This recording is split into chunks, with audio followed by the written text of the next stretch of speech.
मुख्य रस्त्यांवर ठिकठिकाणी खड्ड्यांचं साम्राज्य निर्माण झाल्याचं आता दिसून येतंय। सुरुवातीला महापालिका हद्दीतल्या रस्त्यांवर केवळ 54% खड्डे असल्याचा दावा करणाऱ्या पुणे मनपानं सुधारित आकडे देत 2845 मीटरवरील खड्डे बुजवल्याचा दावा केलाय।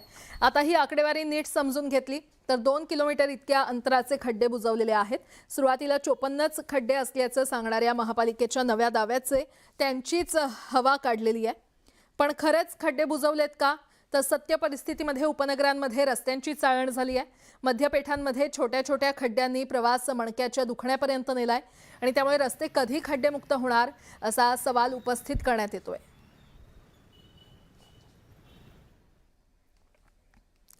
आणि या संदर्भात अधिक माहिती घेऊयात। माझे सहकारी वैभव सोनावणे सध्या आपल्यासोबत जोडले गेलेले आहेत।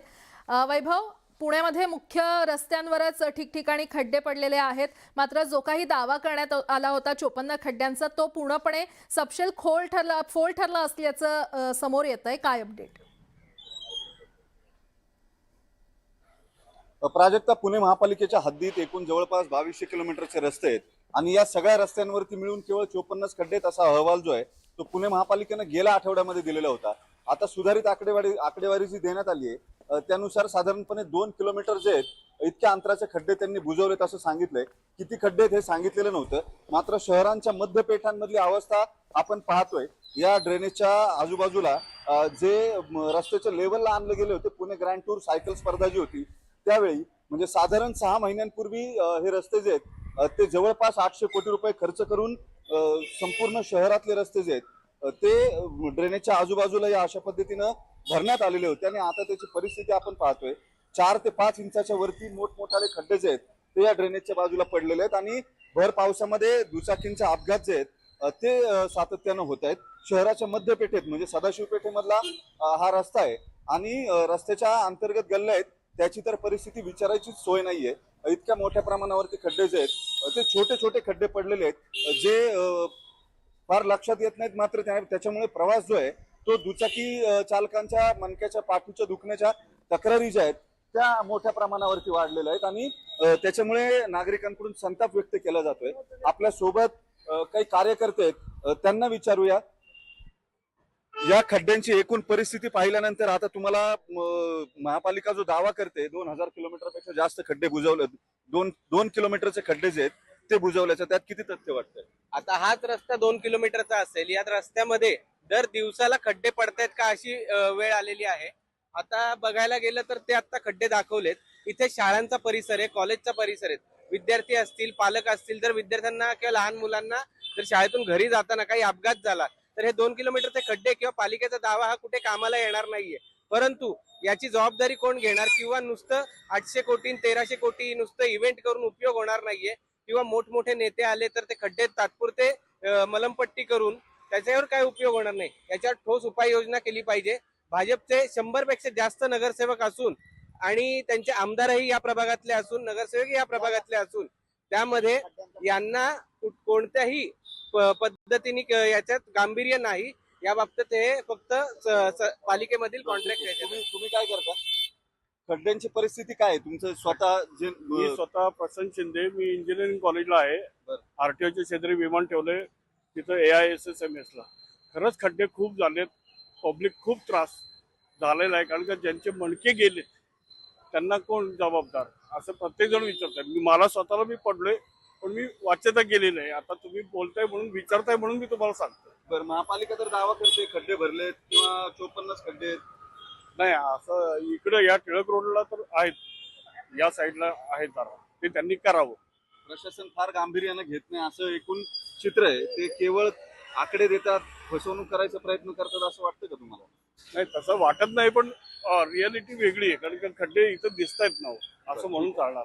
ठीक आहे, तुम्ही हे इथलं झालं मध्यपेठांमधलं। उपनगरांमध्ये जो भाग नव्यानं महापालिकेत आलाय तिथं तर अक्षरशः चाळण झालीये, लोक गाड्या चालवू शकत नाही अशी परिस्थिती आहे। इथं तरी खड्ड्यांमध्ये 2 व्हीलर अडकते, तिथं 4 व्हीलर डायरेक्ट ट्रक अडकलेले फोटो आपण मागच्या वेळेस दाखवलेले आहेत मीडियाला। पुणे महानगरपालिकेमध्ये खड्ड्यांवर भ्रष्टाचार चालू आहे। ठेकेदारांना पोचण्यासाठी एक यंत्रणा उभी केलेली आहे, ठेकेदारांना पोचण्यासाठी। हे आता तुम्ही जे दाखवलं ना, 1 महिन्यापूर्वी हे सगळं भरलं होतं सिमेंट कॉन्क्रीटनी, परत कसं काय उघडलं एका पावसामध्ये? म्हणजे सगळं डुप्लिकेट काम करतात हे। इथं ह्या आपण ज्या प्रभागात थांबलो इथं 5 भाजपचे नगरसेवक आहेत, सभागृह नेता राहिलेले आहेत, उपमहापौर राहिलेले, अशी लोक इथे आहेत. मग असं असताना आणि एक आमदार आहे, एक खासदार आहे ह्या प्रभागाला, मग असं असताना कसं काय होतंय? तर चुकीचं काम आहे, ठेकेदार पोचणे आणि त्यातनं मलई खाणे, एवढंच काम सत्ताधाऱ्यांचं आहे. बरं, ठीक आहे. सत्ताधाऱ्यांवर सुद्धा अत्यंत आक्रमक टीका जी आहे ती या कार्यकर्त्यांकडून केली जाते आणि लोक सुद्धा स्पष्ट सांगतात. आता जे पुणेकर आहेत ते म्हटले 2 दिवसापूर्वी माझी गाडी या खड्ड्यांमधून घसरली होती आणि मी पडलो होतो, पण फार वाच्यता केली नाही.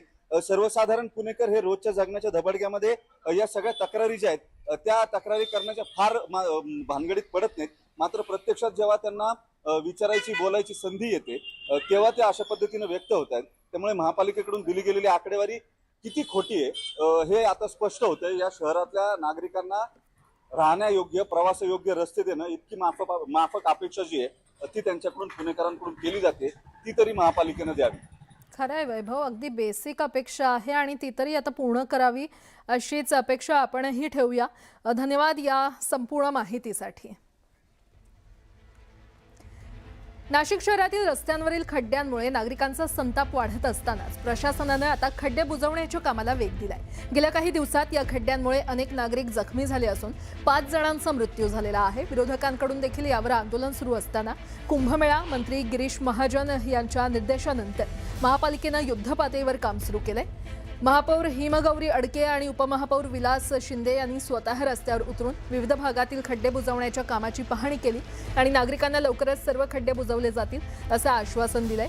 तर शहरात असलेल्या कॉलनीतील रस्ते देखील मोठ्या प्रमाणात नव्यानं करणार असल्याची माहिती महापौर हिमगौरी अडके यांनी दिली आहे. दरम्यान या कामासाठी जवळपास 1200 कोटी रुपयांचा निधी मिळणार आहे. त्यामुळे अंतर्गत रस्ते देखील चांगले करण्याचं मानस असल्याचं महापौर यांनी सांगितले. तर सध्या खड्डे बुजवण्याचं काम वेगात सुरू असलं तरी पुन्हा खड्डे पडणार नाही याची काळजी प्रशासनानं घ्यावी अशी अपेक्षा नगरसेवकांनी व्यक्त केली आहे.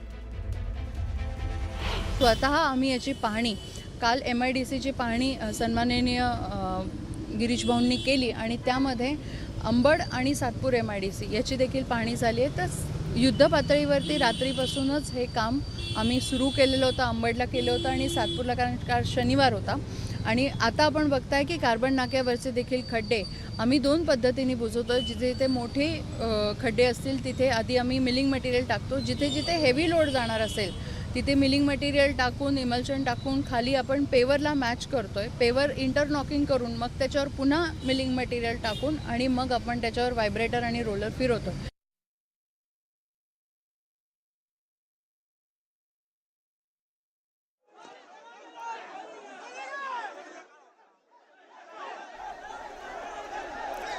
ही थेट दृश्य आपण पाहतोय.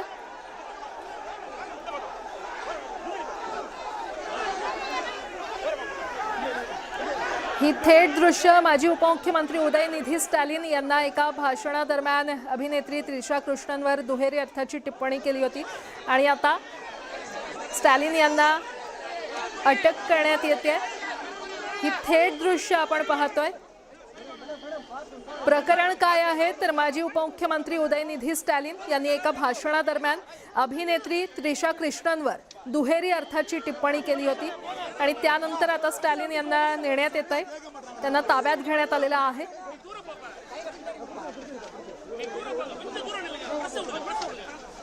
MK स्टॅलिन यांच्यावर अटकेची कारवाई करण्यात आलेली आहे. ही थेट दृश्य आपण पाहतोय. MK स्टॅलिन यांच्यावर सध्या अटकेची कारवाई करण्यात येते. त्यांना ताब्यात घेण्यात आलेला आहे. नेमकं प्रकरण काय आहे तर उदयनिधी स्टॅलिन यांनी एका भाषणादरम्यान अभिनेत्री त्रिशा कृष्णनवर दुहेरी अर्थाची टिप्पणी केली होती. दुहेरी अर्थाच्या या टिप्पणीमुळे आता हा वाद आणखी चिघळलाय. या प्रकरणी स्टॅलिन यांना अटक करण्यात आलेली आहे आणि तिकडची ही थेट दृश्य आपण पाहतोय. MK स्टॅलिन यांच्यावर अटकेची कारवाई करण्यात आलेली आहे. ते माजी उपमुख्यमंत्री होते. उदयनिधी स्टॅलिन यांनी एका भाषणादरम्यान अभिनेत्री त्रिशा कृष्णनवर दुहेरी अर्थाची टिप्पणी केली होती. दुहेरी अर्थाच्या या टिप्पणीमुळे आता हा वाद आणखी चिघळलेला आहे.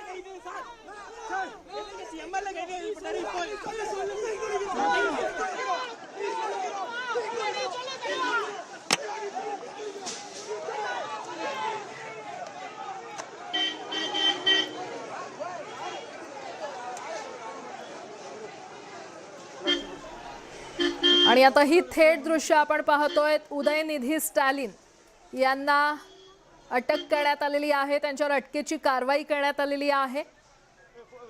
हे नेमकं प्रकरण काय आहे तर उदयनिधी स्टॅलिन यांनी एका भाषणादरम्यान अभिनेत्री त्रिशा कृष्णनवर दुहेरी अर्थाची टिप्पणी केली होती। दुहेरी अर्थाच्या या टिप्पणीमुळे आता हा वाद आणखी चिघळलेला आहे। या प्रकरणी स्टॅलिन यांना अटक करण्यात आलेली आहे। उदयनिधी स्टॅलिन यांच्यावर अटकेची कारवाई करण्यात आलेली आहे। पोलीस आता त्यांना घेऊन जात आहेत। तिकडची ही थेट दृश्य आपण पाहतोय। अभिनेत्री त्रिशा हिच्यावर आक्षेपार्ह वक्तव्य केल्याप्रकरणी अटकेची ही कारवाई करण्यात आलेली आहे। थेट दृश्य उदयनिधी स्टॅलिन यांच्यावर अटकेची कारवाई करण्यात आलेली आहे। अभिनेत्री त्रिशा कृष्णन हिच्यावर दुहेरी अर्थाची टिप्पणी त्यांनी केली होती आणि आता तो वाद आणखीनच चिघळलेला पाहायला मिळतोय। आणि त्याच प्रकरणी उदयनिधी स्टॅलिन यांना पोलिसांकडून अटक करण्यात आलेली आहे। आता त्यांना ताब्यात घेऊन जाण्यात येतंय। ही थेट दृश्य आपण पाहतोय। मोठा पोलिसांचा बंदोबस्त तैनात आहे। मोठ्या प्रमाणात पोलीस जमलेले आहेत आणि स्टॅलिन यांना आता घेऊन जाण्यात येतंय। पुढची मोठी बातमी, महाराष्ट्र काँग्रेसनं सुनेत्रा पवार यांच्यावर गंभीर टीका केलेली आहे। राज्याच्या राजकारणात बीडमधील एका व्हिडिओवरून राजकारण पेटलेलं आहे।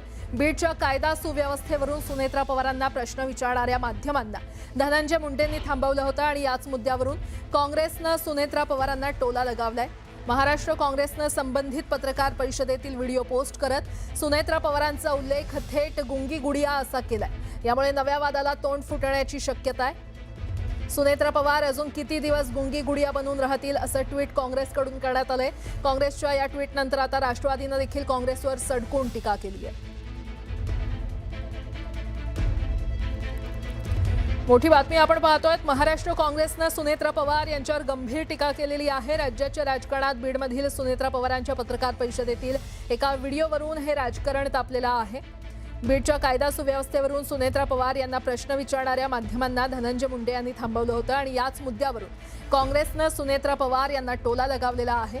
महाराष्ट्र काँग्रेसनं संबंधित पत्रकार परिषदेतील व्हिडिओ पोस्ट करत सुनेत्रा पवार यांचा थेट गुंगी गुडिया असा उल्लेख केलेला आहे। महाराष्ट्राच्या राजकारणाचा स्तर आता खूप खालावत चाललाय आणि कुठेतरी असं वाटतं की आता ना भाषेची मर्यादा आहे ना बोलण्याची रीत आहे। आज तर काँग्रेसच्या ट्विटर हँडलवरनं जे सुनेत्रा पवारांना म्हटलं गेलं ते अतिशय अपमानास्पद आहे। कोणालाही गुंगी गुडिया म्हणणं, एक ज्या उपमुख्यमंत्री आहेत महाराष्ट्राच्या आणि एक स्त्री असताना त्यांना अशी भाषा वापरणं हे मला मान्य नाही। मी त्यांच्या पक्षाविरुद्ध टोकाचं लढले, पण एक टीका करताना सुद्धा एक मर्यादा लागते। तुम्हाला त्यांना काही बोलत नाही त्याची टीका करायची तुम्ही करा, पण गुंगी गुडिया म्हणणं हे बिलकुल शोभत नाही काँग्रेससारख्या पक्षाला।